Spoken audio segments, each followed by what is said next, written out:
துன்பப்படுவோருக்கு என்னால் முடிந்த உதவிகளைச் செய்வேன். நான் எனது வாழ்நாளில் யாருடைய உடலுக்கும் மனதுக்கும் துன்பம் தரமாட்டேன். துன்பப்படுவோருக்கு என்னால் முடிந்த உதவிகளைச் செய்வேன். வாழ்க வையகம், வாழ்க வையகம், வாழ்க வளமுடன். உலக நலவேட்பு. உலகிலுள்ள பொறுப்புடைய தலைவரெல்லாம் உயிரறிவை உள்ளுணர்வாய் பெறுதல் வேண்டும். உலகனைத்து நாடுகளின் எல்லை காக்க ஓருலக கூட்டாட்சி வலுவாய் வேண்டும். உலகில் போர், பகை, அச்சமின்றி மக்கள் உழைத்துண்டு வளம் காத்து வாழ வேண்டும். உலகெங்கும் மனிதகுலம் அமைதி என்னும் ஒரு வற்றாத நன்னிதி பெற்று உய்ய வேண்டும். வாழ்க வையகம், வாழ்க வையகம், வாழ்க வளமுடன். மழை வாழ்த்து. ஏரி, குளம், கிணறு, ஆறு எல்லாம் நிரம்பி வழிய மாறி அளவாய்ப் பொழிக, மக்கள் வளமாய் வாழ்க. ஏரி, குளம், கிணறு, ஆறு எல்லாம் நிரம்பி வழிய மாறி அளவாய்ப் பொழிக, மக்கள் வளமாய் வாழ்க. ஏரி, குளம், கிணறு, ஆறு எல்லாம் நிரம்பி வழிய மாறி அளவாய்ப் பொழிக, மக்கள் வளமாய் வாழ்க. வாழ்க வையகம், வாழ்க வையகம், வாழ்க வளமுடன். நம் மனதில் அமைதி நிலவட்டும். நம்மைச் சுற்றிலும் அமைதி நிலவட்டும். உலகம் முழுவதும் அமைதி நிலவட்டும். அமைதி, அமைதி, அமைதி.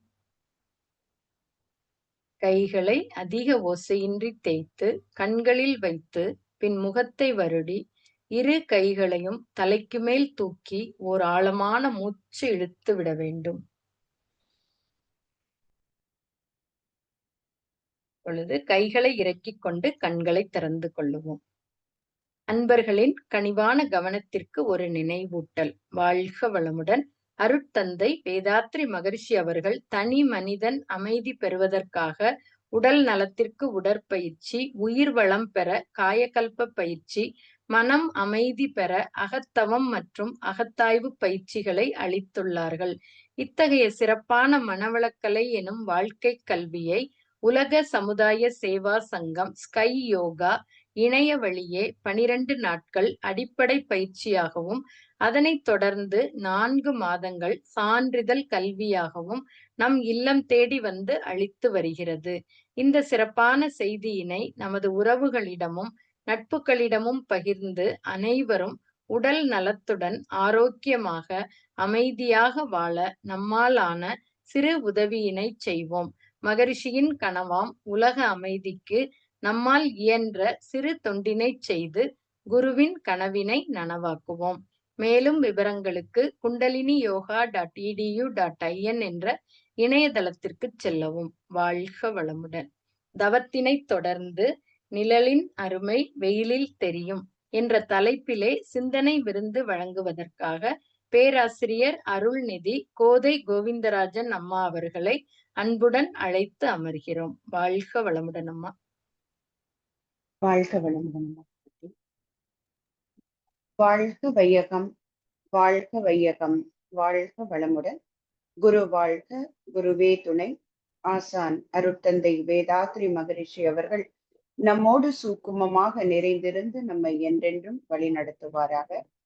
ஸ்கை யோகா ஆன்லைன் தினசரி நடத்தி வருகின்ற இந்த இணையவழி நிகழ்விலே இணைந்துள்ள அனைத்து வேதாத்திரிய உறவுகளுக்கும் மாலை வணக்கங்களும் வாழ்த்துக்களும்.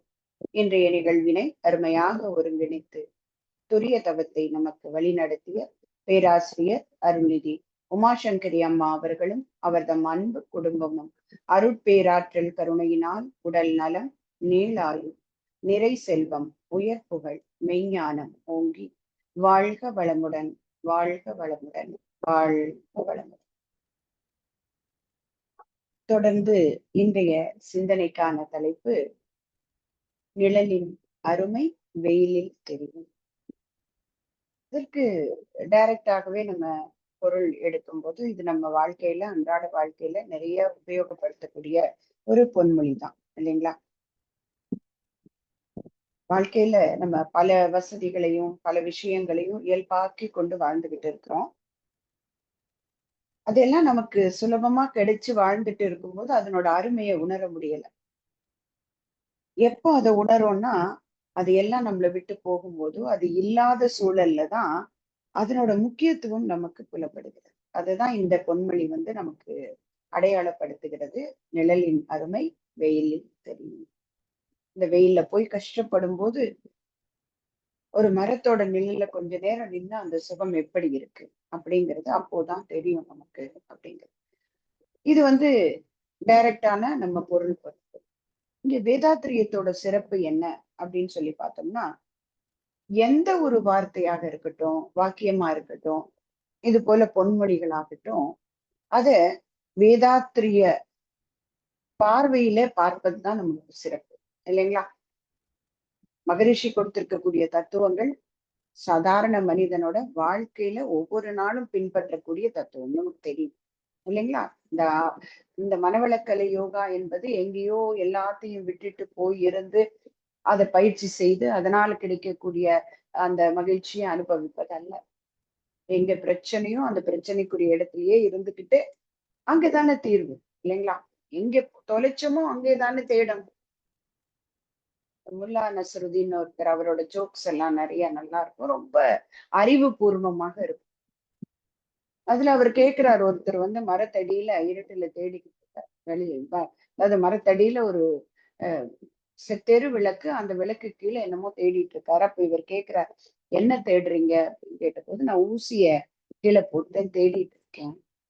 சரி, நானும் உதவி செய்யறேன், கரெக்டா இந்த இந்த ஏரியால தான் போட்டீங்களா, இங்கதான் போட்டீங்களா அப்படின்னா அவர் சொல்றாரு, இல்ல இல்லைங்க, நான் வீட்டுல தொலைச்சேன். சரி, வீட்டுல தொலைச்சது இங்க தேடுவீங்களே அப்படின்னா, இல்ல வீட்டுல இருட்டா இருக்கு, அதனால இங்க வெளிச்சம் இருக்கு, இங்க தேடு. இதை கேட்கும் போது நமக்கு சிரிப்பு வருது, இல்லைங்களா? என்ன ஒரு அறிவு! எங்க தொலைச்சோமோ அங்கதானே தேடு. அப்ப இதுதான் மகரிஷி கொடுக்கின்ற பயிற்சிகளும் நமக்கு செய்யுது. எங்கே தொலைச்சோமோ அங்கதான் தேடும்.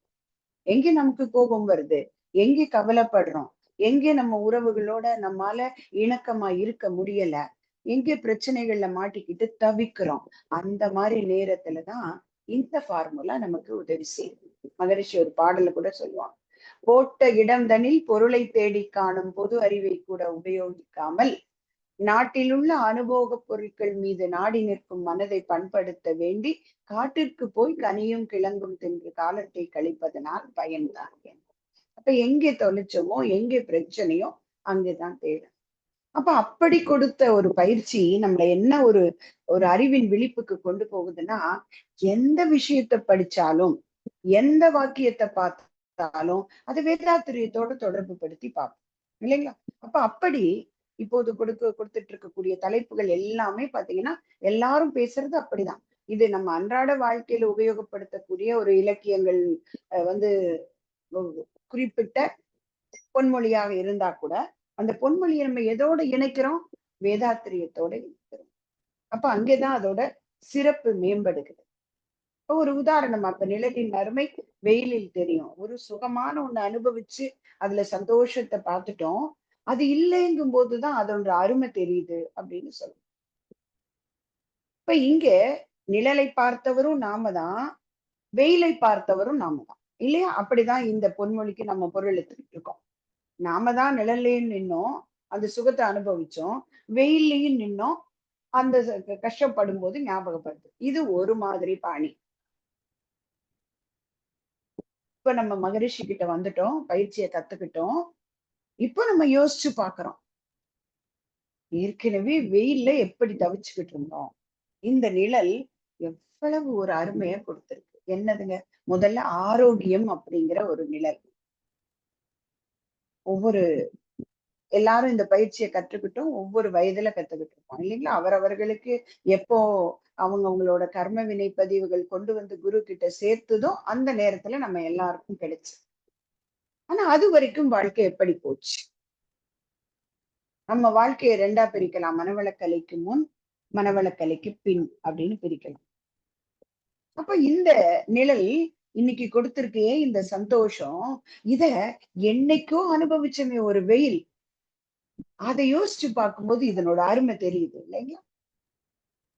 ரெண்டுமே பிரசன்ட் டென்ஸா பார்க்காம ஒன்று பிரசன்ட்ல அனுபவிச்சது பாஸ்ட்ல அனுபவிச்சதோட கம்பேர் பண்ணி பார்க்கணும். முழங்கால் வலி, கொஞ்ச நேரத்துக்கு மேல சப்பனம் கொட்டி உட்கார முடியாது, கால்கள் மரத்து போயிடும் இல்லைங்களா? எவ்வளவு ஆரோக்கிய குறைவை பார்த்துக்கிட்டு இருந்தோம். ஏன்னா ஒரு விழிப்புணர்வு இல்ல, எப்படி நம்மளோட உடம்பு ஆரோக்கியமா வச்சுக்கணும் அப்படிங்கிற விழிப்புணர்வு இல்லாமல் வெளி தோற்றத்துக்கு கொடுக்கக்கூடிய மதிப்புல கொஞ்சம் கூட நம்ம உள்ள இருக்கக்கூடிய உறுப்புகளுக்கு கொடுக்க தவறிவிட்டோம். அதனால என்ன ஆச்சு அப்படின்னா, உறுப்புகள்ல பிரச்சனை வரும்போது, அன்றாட வாழ்க்கையில ஆரோக்கியம் கெடும்போது கஷ்டப்பட்டோம். அப்ப தேடி கிடைச்சது, இங்க வந்துட்டோம் இல்லைங்களா? அப்ப அது ஒரு சிலர், பல பேர் வந்ததுக்கு காரணம் வந்து உடல் கோளாறுகள்னால அவஸ்தைப்பட்டுட்டு இருந்திருப்போம். அதுல இருந்து ஒரு தீர்வு கிடைக்காதான்னு தேடும் போது கிடைச்ச மூலிகை மாதிரி, சஞ்சீவி மருந்து மாதிரி நமக்கு கிடைச்சாங்க வேதாத்திரி மகரிஷி அவர்கள். அப்ப இன்னைக்கு இந்த நிழலை அனுபவிச்சுட்டோமே, இந்த நிழல்ல இருந்து வெளியே போலாமா? போனோம்னா திரும்பவும் வெயில்ல தான் மாட்டோம் இல்லைங்களா? அப்ப இந்த நிழலின் அருமை வெயிலுக்கு போகாமல் இருக்கின்ற வரை இன்னும் சுகமாக அனுபவித்துக் கொண்டே இருக்கலாம். ஏன்னா என்றோ அந்த வெயில்ல கஷ்டப்பட்டுட்டோம் நம்ம. அப்ப உடல் ஆரோக்கியமாக இருந்தாலும் சரி, உறுப்புகளை சரியா மேம்படுத்தாம விட்டுட்டாலும் சரி, இம்யூன் சிஸ்டம் நம்மளோட நோய் எதிர்ப்பாற்றலை சரியா வச்சுக்காம விட்டு அடிக்கடி நம்ம வந்து ஏதாவது சின்ன சின்ன சொல்லுவோம் இல்லைங்களா, அந்த இம்யூனல் டிசீசஸா, ஒரு சளி பிடிக்கிறது, ஒரு ஜுரம் வர்றது, இந்த மாதிரியான ஒரு வயித்துல ஒரு அப்செட் ஆறது, இந்த மாதிரி விஷயங்கள்ல மாட்டிட்டு இருந்திருப்போம். அப்ப அதுல இருந்து நம்மை விடுபடுத்த கிடைச்ச ஒரு நிழல் போல மகரிஷியினுடைய பயிற்சிகள் நமக்கு கொடுத்திருக்கு. அடுத்தது மன அமைதி இல்லாம ஒரு சின்ன பிரச்சனையை கூட அப்படியே பெருசா பூதாகாரமா தூக்கி வச்சுக்கிட்டு அதையே சுமந்து சுமந்து சுமந்து கஷ்டப்படும் இல்லைங்களா? ஒரு அருமையான மோட்டிவேஷனல் ஸ்பீக்கர் வந்து ஒரு முறை பேசுறது கேட்கிற வாய்ப்பு கிடைச்சதுங்க. அப்ப அவர் பேசும்போது ரொம்ப வந்து பிராக்டிக்கலா எக்ஸாம்பிளோட ஒரு நல்ல விஷயத்த குறிப்பிட்டு காமிச்சார். மேடையில அவர் நடந்துகிட்டே பேசுவார். அப்படி பேசும்போது என்ன பண்ணினாரு, அவங்க கூட இருக்கக்கூடிய ஒருவரை கூப்பிட்டு, ஒரு இளைஞரை கூப்பிட்டு, இப்படி தோல்ல அவரோட தோல்ல நம்ம உப்பு மூட்டை தூக்குவோம் இல்லைங்களா, அந்த மாதிரி அவரை தோல்ல தூக்கிட்டு நடந்துகிட்டே பேசினாருங்க. கண்டிப்பா கஷ்டமா தானே இருக்கும். அப்போ ஆடியன்ஸ பார்த்து கேக்குறாரு, இப்போ எனக்கு கஷ்டமா இருக்கு, நீங்க எல்லாம் பார்த்துட்டு இருக்கீங்க, இவரை நான் தூக்கி வச்சுட்டு நடந்துகிட்டே பேசும்போது என்னால இயல்பாக பேச முடியவில்லை, இப்போ இதுக்கு என்ன தீர்வு நீங்க தான் கொடுக்கணும் அப்படின்னு கேக்குறாரு எல்லாரையும். ரொம்ப சுலபமா உடனடி தீர்வு என்ன சொன்னாங்க? இறக்கி விட்டுடுங்க.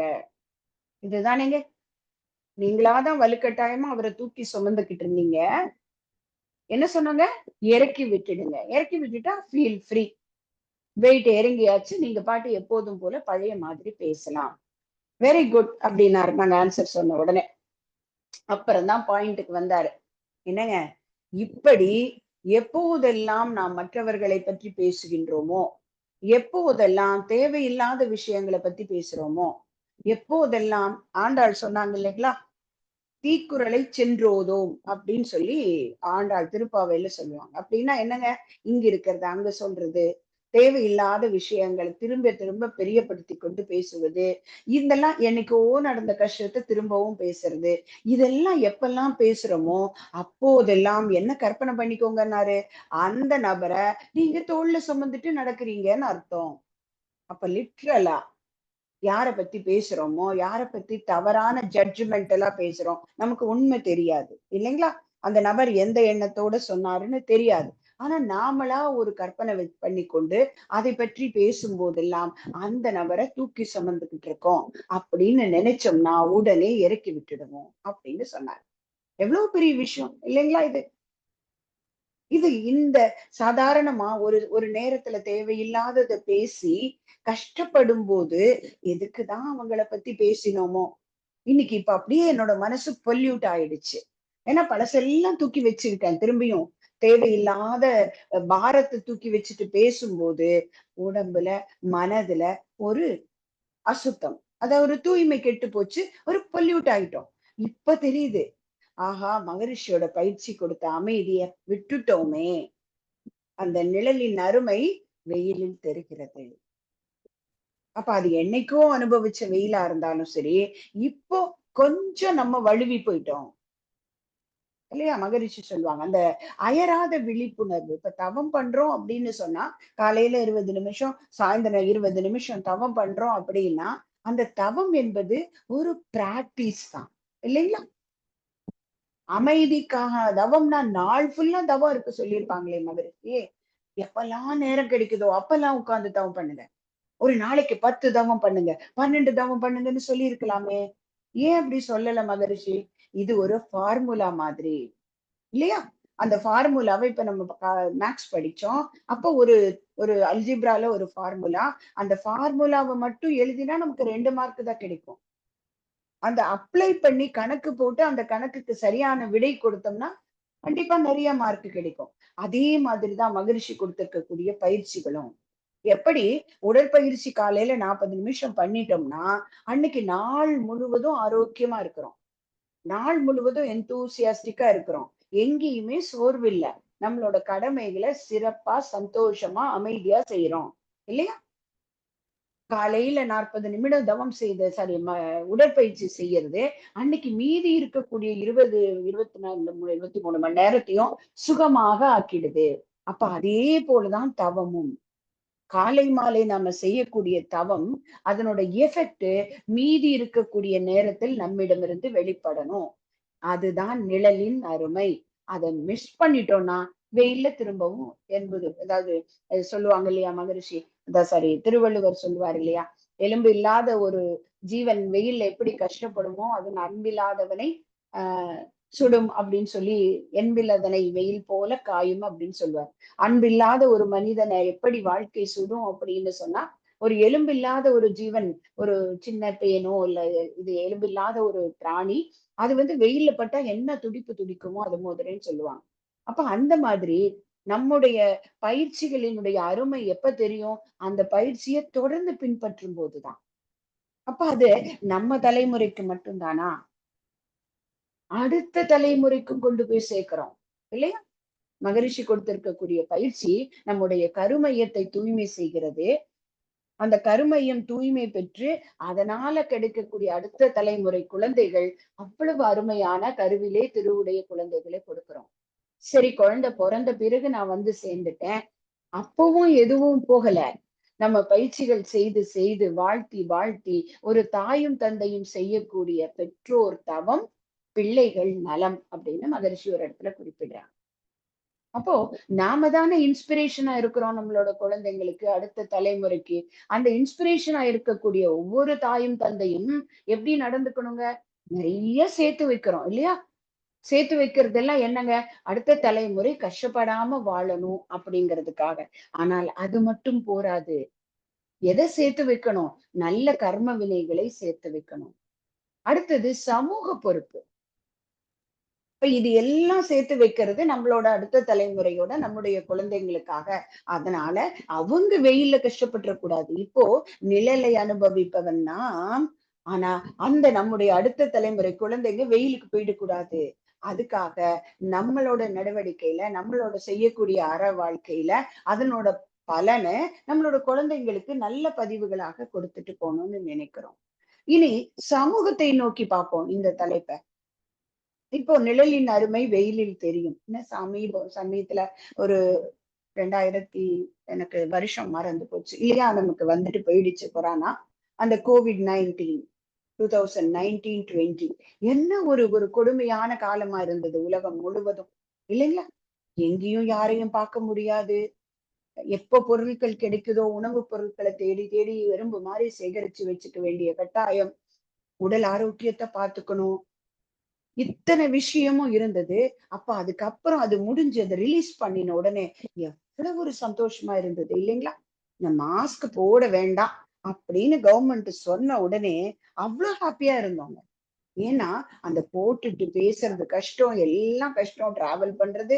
ஆனா வேற வழி இல்ல, பாதுகாப்பு கருதி உடல் ஆரோக்கியத்துக்காக போட்டுக்கிட்டோம்.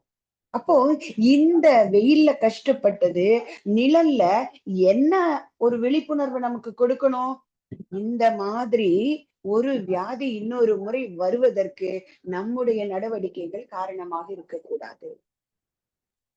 ஒரு தண்ணீர் பஞ்சம் வருதுங்க இல்லையா? ஒரு முறை ரொம்ப அதிகமாக காலம் கெட்ட காலத்துல மழை பெய்து வெள்ளம் வந்து கஷ்டப்படுறோம். அப்ப இந்த மாதிரியான வெயில் போல இதுல எல்லாம் கஷ்டப்படும் போது அதிலிருந்து ஒரு விழிப்புணர்வு என்ன கிடைக்கணுங்க? இந்த இயற்கையினுடைய படைப்புல கொடுக்கப்பட்டிருக்கக்கூடிய அத்தனை வரத்தையும் நாம பத்திரமா பாதுகாத்து வச்சு அடுத்த தலைமுறைக்கு கொடுக்கணும். இல்லைன்னா இந்த உலகத்துல எவ்வளவு கஷ்டம் வரும் அப்படிங்கிறத நாமளே அனுபவிச்சு பார்த்தோம் இல்லைங்களா? இதுக்கு ஒரு சின்ன கதை சொல்லலாம் நம்ம. ஒரு முறை ஒரு ஒரு பள்ளியில வந்து ஓவிய போட்டி நடத்துறாங்க. அந்த ஓவிய போட்டியில யாரெல்லாம் பங்கேற்கிறாங்க அப்படின்னா, அந்த பள்ளியில படிக்கிற குழந்தைகள் ஒரு பக்கம், இன்னொரு பக்கம் அந்த குழந்தைகளோட பெற்றோர்கள். அவங்களும் பங்கேற்கிறாங்க.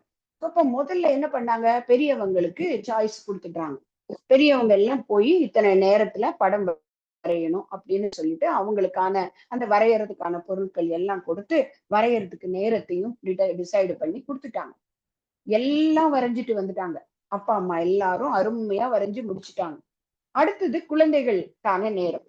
அப்ப அவங்கள அடுத்தது அலோவ் பண்றாங்க. அவங்க அதே போல அருமையா குறிப்பிட்ட நேரத்துக்குள்ள அத்தனை குழந்தைகளும் வரைஞ்சு கொண்டு வந்துட்டாங்க.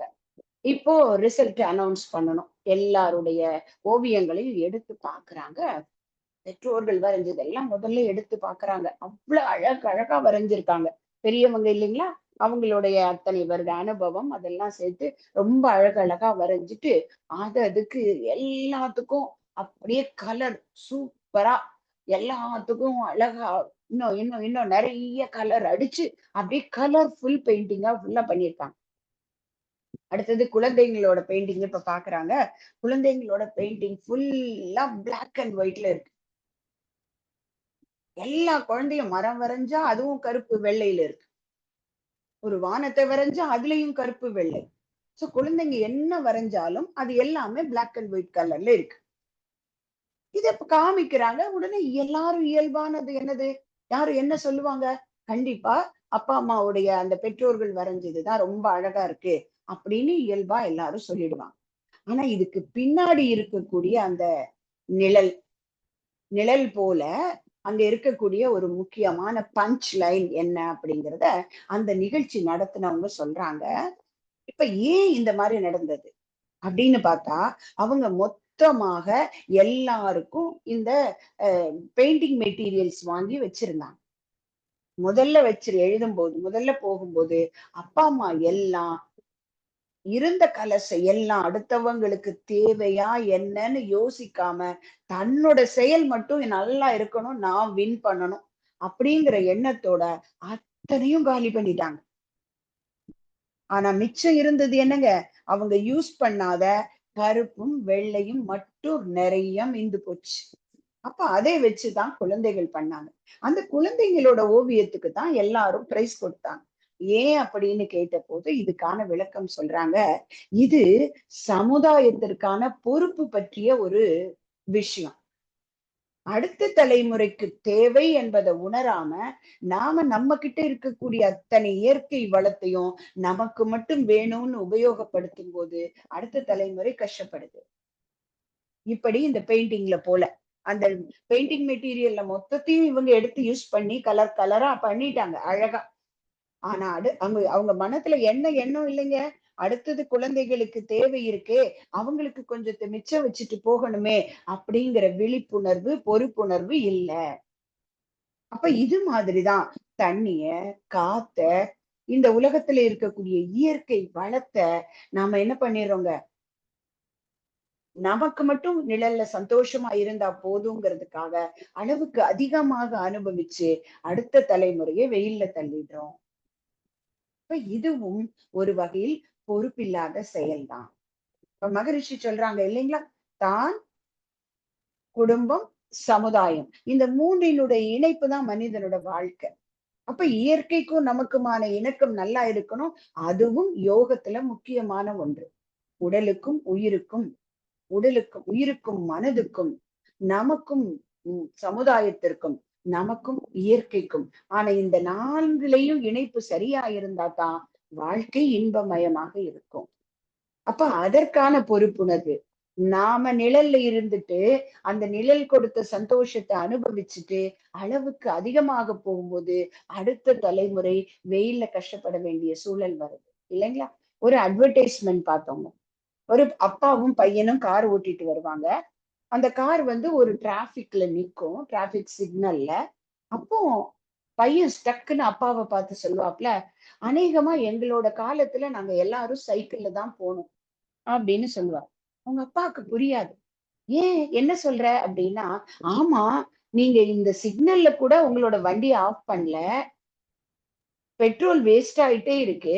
இப்படியே இவங்க தலைமுறையில பெட்ரோலை வேஸ்ட் பண்ணிட்டா எங்க தலைமுறைக்கு அங்க பெட்ரோல்னு ஒண்ணே இருக்காது, நாங்க சைக்கிள்ல தான் போனோம் அப்படின்னு சொல்றாரு. இப்ப இது எவ்வளவு பெரிய விஷயத்த நமக்கு சொல்லி கொடுக்குது இல்லைங்களா? அப்போ மகரிஷி கொடுக்கக்கூடிய இந்த பயிற்சி நம்மளோட அன்றாட வாழ்க்கையில நமக்கு அந்த நிழலினுடைய பெருமையை கொடுக்குது. அந்த நிழலினுடைய பெருமையை உணர்ந்த பிறகு என்றோ அனுபவித்த வெயிலோட கஷ்டத்தை இப்ப நினைச்சு பாக்குறோம். அப்பா, ஒரு சிலர் இன்னைக்கு கீழே உட்கார முடியாம கஷ்டப்படுறாங்க. இந்த முழங்கால் வலி, முதுகு வலி அப்படிங்கிறது ஒரு வயதுக்கு மேல சாதாரணமா வந்துடுது எல்லாருக்கும். ஆனா நமக்கு வரல. காரணம் என்ன? மகரிஷியோட பயிற்சிகளை முறையா செய்வதனால இந்த முதுகு வலி, முழங்கால் வலி இதெல்லாம் நமக்கு என்னன்னே தெரியாம இருக்கிறோமே. அப்ப இது எவ்வளவு பெரிய வரம். இந்த நிழலை நம்ம தக்க வச்சுக்கணும்னு நினைக்கிறோம் இல்லைங்களா? கண்டிப்பா தக்க வச்சுக்கணும். அது திரும்பியும் இடையில விட்டுட்டோம் வைங்களா, திரும்பியும் வெயில மாட்டிப்போம். ஒரு 10 நாள் ஏதோ அன்அவாய்டபிள் சர்க்கம்ஸ்டன்சஸ் நம்மால உடற்பயிற்சி செய்ய முடியாம போயிடுத்துங்க. அதுல நியாயமான நாட்களும் இருக்கலாம், நியாயம் இல்லாத நாட்களும் இருக்கலாம். ஆனா விட்டுட்டோம், 10 நாள் விட்டுட்டோங்க.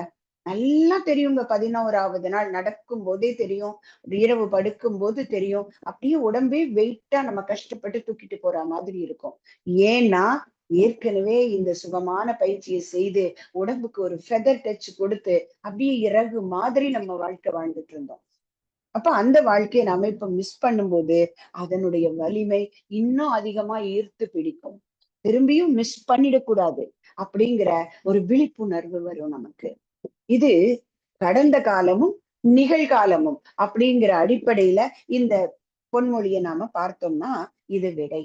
ஆனா நிகழ்காலத்துல நாம அனுபவிக்கக்கூடிய நிழல் அளவுக்கு அதிகமாக போகும்போது எதிர்கால சமுதாயத்தை வெயில்ல தள்ளிடக்கூடாது. அப்ப அதற்கு என்ன பண்ணணும்? நம்முடைய ஒவ்வொரு நடவடிக்கையும், காலையில தவம் பண்றோம், சாயந்தரம் தவம் பண்றோம், அது மட்டும் போதுமானா? அல்ல. அந்த தவம் செய்த சூழல்லையே அதே மன அலை சூழல்ல மீதி இருக்கக்கூடிய நேரமும் இருந்தால்தான் நிழலை முழுவதுமாக அனுபவித்ததாக அர்த்தம். அப்ப அந்த நிழலினுடைய சந்தோஷம் ஏற்கனவே வெயில்ல இருக்கிறவங்க பார்ப்பாங்க. அப்ப அவங்களுக்கு தோணும், பெற்றோருடைய அமைதி, பெற்றோருடைய தவம் பிள்ளைகளுக்கு வாழ்க்கையில நலத்தை கொடுக்கும். என்ன, எங்க அப்பா அம்மா எந்த இடத்திலும் தர்மத்திற்கு புறம்பான விஷயங்களை செய்ய மாட்டாங்க, அவங்க கிட்ட இருந்து எதிர்மறையான வார்த்தைகள் வராது, அவங்க பாசிட்டிவா இருப்பாங்க, எல்லா குழந்தைகளையும் அன்போடு அரவணைத்துக்குவாங்க, அவங்க கிட்ட குழந்தைகள்ல வித்தியாசம் கிடையாது. சோ இது போல மகரிஷி கொடுக்கக்கூடிய அத்தனை நற்குணங்களும் இருக்கு. யாருக்கிட்டையும் பொறாமப்பட மாட்டாங்க, தற்பெருமை பேச மாட்டாங்க. அப்படிங்கிற இந்த பெற்றோர்களுடைய தவம் நிழல்ல அனுபவிச்சது பிள்ளைகளுக்கு நலமாக வரும்போது அதே நிழல் அவங்களுக்கும் கிடைக்கும். ஏன்னா நம்மை பார்த்துதான் வளர்றாங்க. சமுதாயம் என்பது பல மனிதர்களின் கூட்டமைப்பு. அப்ப ஒவ்வொருத்தருடைய நடவடிக்கையும் அங்கே ஒரு அடையாளமாக காண்பிக்கப்படுகிறது இல்லைங்களா? இப்ப மனவளக்கலையில இருக்கிற நம்ம ஒவ்வொருத்தருடைய நடவடிக்கையும் கண்காணிக்கப்படுகிறது. ஏன்னா ஒரு இடத்துல மனவளக்கலையில இருக்கிற ஒரு நபர் எப்படி நடந்து கொள்வாங்க அப்படிங்கிறத மக்கள் ஒரு எதிர்பார்ப்போடு பாக்குறாங்க. சோ அந்த அளவுக்கு வேதாத்திரியம் என்பது ஒரு பெரிய மாறுபாட்டை நமக்குள்ள கொடுத்தே ஆகணும் இல்லைங்களா? அப்ப அதையும் மீறி சமுதாயத்துல எல்லாரும் தப்பு பண்றாங்க, நானும் தப்பு பண்றேன். ஒரு சில நேரங்கள்ல நமக்குள்ள கேள்வி வரும், அநியாயம் பண்றவங்க எல்லாம் சந்தோஷமா இருக்காங்க, நான் மட்டும் ஏன் நியாயமா இருக்கணும் அப்படின்னு நமக்குள்ள ஏதோ ஒரு தருணத்துல ஒரு கேள்வி வரும். மகரிஷி இதுக்கும் வழி சொல்றாங்க. ஏன் அந்த மாதிரி வருது? நான் மட்டும் தான் திருந்த எண்ணுபவர். நான் மட்டும் எல்லாம் நல்லவனா இருந்து எனக்கு என்ன பிரயோஜனம்? இது ஒரு சிறுமையான கேள்வி அப்படிங்கிறாங்க மகரிஷி. ஏன் இந்த மாதிரி கேட்க வேண்டிய நிலைமை வந்ததுன்னா, எந்த குருவை நாம் பின்பற்றுகிறோமோ, எந்த ஒரு நல்ல உரைகளை கேட்டு வளர்கிறோமோ, அந்த உரைகளின் வழி நடத்திடாமல், கடமை மதித்திடாமல் நடப்பதனின் விளைவுகள் தான் வாழ்க்கை சிக்கல்கள். நான் மட்டும் நல்லா இருக்கணும்னா, அந்த இன்னைக்கு நல்லவங்களாக நம்மளோட அ மகரிஷியினுடைய அத்தனை பயிற்சியும் பின்பற்றி வாழக்கூடிய ஒரு மனிதனோட வாழ்க்கையினோட வெளிப்பாடு, அவனுடைய அடுத்த தலைமுறையினுடைய சிறப்புல இருக்கு. இல்லைங்களா? அப்ப இன்னைக்கு ஒருத்தர் தப்பு பண்ணிட்டு இருக்காங்க, அப்படியும் நல்லா இருக்காங்கன்னா என்ன அர்த்தம்? மகரிஷியோட கணக்கு நமக்கு தெரியும் இல்லைங்களா? ஏதோ அவங்க முன்னோர்கள் செய்த நல்லது, இப்போ அவங்கள பாதுகாத்து வச்சிருக்கு. அந்த பாதுகாப்புல அவங்க சந்தோஷமா இருந்துட்டு இருக்காங்க. ஆனால் இந்த செயல் ஒரு செயலும் வீண் போகாது. அப்ப இது உள்ளடங்கி கண்டிப்பாக அது செயலுக்கு வரும். யாருக்கு? அவங்க காலத்துல அவங்களுக்கோ அல்லது அவங்களோட அடுத்த தலைமுறைக்கோ. அப்ப இந்த விழிப்புணர்வு இருந்தா நம்ம எந்த நேரமும் நம்ம அந்த ஒரு நீதி தவறாமல் வாழக்கூடிய நிலைமை இருக்கும். இல்லையா? மகரிஷி கொடுக்கக்கூடிய அந்த பாடல்ல சொல்லுவாங்க இல்லையா? நீதி நெறி உணர் மாந்தராகி வாழும் நிலை உணர்ந்து தொண்டாற்றி இன்பம் காண்போம். இதுதான் அந்த முழுமையான நிழல். அந்த நிழலை அனுபவிச்ச நாம ஒரு நாளும் காலை தள்ளி வெயில்ல வச்சு அவஸ்தைப்பட வேண்டாம். அதே போல அடுத்த தலைமுறைக்கும் அந்த நிழலினுடைய அருமையை எடுத்துரைக்குமாறு நம்மளோட வாழ்க்கையில வேதாத்திரியத்தை பின்பற்றுவோம். ஏன்னா நமக்கு தெரியும் ஏற்கனவே காலத்துல அந்த வெயில்ல கஷ்டப்பட்டது, அதனால கிடைச்ச துன்பம், அதிலிருந்து மாறி அமைதி நிலைக்கு வந்து நிழல்ல வாழ்ந்துகிட்டு இருக்கோம். அப்ப இந்த வாழ்க்கை அடுத்த தலைமுறையும் வாழும்போதுதான் இது அடுத்தடுத்து சென்று தான் குடும்பம், சுற்றம், ஊர், உலகம் என்ற வகையில மகரிஷியின் உன்னத நோக்கமாம் உலக அமைதி பெறுவதற்கு ஏதுவாக இருக்கும். அதற்கு நாம ஒவ்வொருவரும் பொறுப்புடையவர்களே என்று கூறி நல்லதொரு வாய்ப்பளித்த அன்புள்ளங்களுக்கு நன்றி பாராட்டி அமைகிறேன். நன்றி. வாழ்க வளமுடன். மிக்க நன்றிகள் அம்மா. வாழ்க வளமுடன். மிகச் சிறப்பான தெளிவான ஒரு சிந்தனை உரை. வாழ்க வளமுடன். நிழலின் அருமை வெயிலில் தெரியும் என்ற தலைப்பிலே மிகச் சிறப்பான தெளிவான சிந்தனை உரையை வழங்கிய அம்மா அவர்களை அனைவரும் இணைந்து வாழ்த்துவோம். பேராசிரியர் கோதை கோவிந்தராஜன் அம்மா அவர்கள் வாழ்க வளமுடன். அவர் தம் உடல் நலம் மனவளம் வாழ்க வளமுடன். அவர் தம் அன்பு குடும்பம் வாழ்க வளமுடன். பொருளாதார மேம்பாடு வாழ்க வளமுடன். பேராசிரியர் அருள்நிதி கோதை கோவிந்தராஜன் அம்மா அவர்களின் ஆன்மீக அருள் தொண்டு மென்மேலும் தழைத்தோங்க வாழ்க வளமுடன். வாழ்க வளமுடன். வாழ்க வளமுடன். ஸ்கை ஆன்லைன் மெடிடேஷன் தினசரி நிகழ்வுகள் பற்றிய அறிவிப்புகள். காலை 5 மணிக்கு மகரிஷியின் பாடல்கள். தொடர்ந்து 6 மணிக்கு வீடியோ ஆடியோவில் உடற்பயிற்சி வகுப்பு இடம்பெறும். அதை பார்த்து கொண்டே நாம் பயிற்சிகளை செய்யலாம். மாலை 6 மணிக்கு மகரிஷியின் பாடல்கள். 6:25 மணிக்கு மாலை நேர காயகல்ப பயிற்சி. மாலை 6:30 மணிக்கு தவம். அதனைத் தொடர்ந்து 7 மணிக்கு சிந்தனை உரை. 7:30 மணிக்கு உலக நல வாழ்த்துடன் நிகழ்ச்சிகள் நிறைவு பெறுகிறது. பிரதி சனி மாலை தவத்தினை தொடர்ந்து 7 மணி முதல் 7:30 மணி வரை ஐயம் தெளிதல் நிகழ்வு நடைபெறும். பிரதி ஞாயிறு மாலை 7 மணி முதல் 7:30 மணி வரை சிறப்பு சிந்தனை நடைபெறும். உலக நல வாழ்த்து. உலகமெல்லாம் பருவமழை ஒத்தபடி பெய்யட்டும். உழவரெல்லாம் தானியத்தை ஓப்புடனே பெருக்கட்டும். பல தொழில்கள் புரிகின்ற பாட்டாளி உயரட்டும். பகுத்துணர்வில் தொகுத்துணர்வு பண்பாட்டை உயர்த்தட்டும். கலகங்கள் போட்டி பகை கடந்தாட்சி நடக்கட்டும். கல்லாமை கடன் வறுமை களங்கங்கள் மறையட்டும். நலவாழ்வை அளிக்கும் மெய் ஞான ஒளி வீசட்டும். நம் கடமை அறவாழ்வின் நாட்டத்தே சிறக்கட்டும். நம் கடமை அறவாழ்வின் நாட்டத்தே சிறக்கட்டும். நம் கடமை அறவாழ்வின் நாட்டத்தே சிறக்கட்டும். வாழ்க வளமுடன். மன மகிழ்வோடு இன்றைய நிகழ்வினை நிறைவு செய்து கொள்ளுவோம்.